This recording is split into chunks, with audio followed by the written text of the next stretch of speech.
किसी गांव में एक साधु रहता था। जब भी नाचता था तभी बारिश होती थी।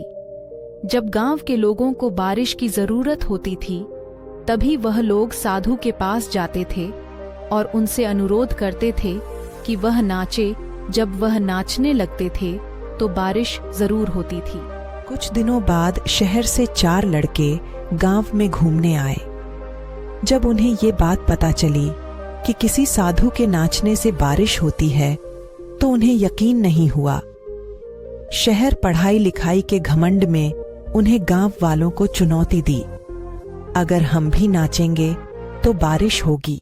अगर हमारे नाचने से बारिश नहीं हुई तो साधु के नाचने से भी बारिश नहीं होगी।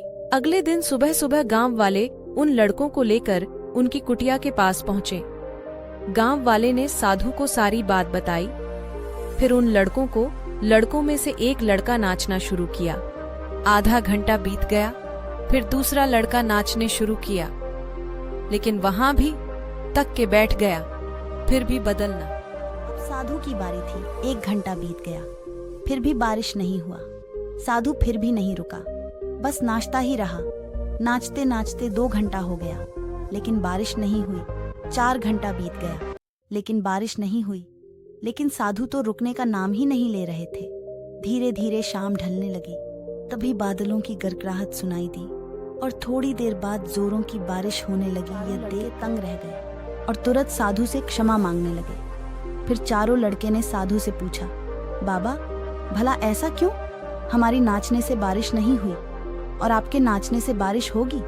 साधु ने उत्तर दिया, जब मैं नाचता हूँ तो 2 बातों का ध्यान रखता हूँ। पहली बात, मैं तो यह सोचता हूँ कि अगर मैं नाचूंगा तो बारिश तो होना ही पड़ेगा। और दूसरी बात ये कि मैं तब तक नाचूंगा कि जब तक बारिश ना हो जाए। सफलता पाने वाले में भी यह गुण विद्वान होता है कि जो काम वह करता है उन्हें सफल होने का पूर्ण विश्वास होता है।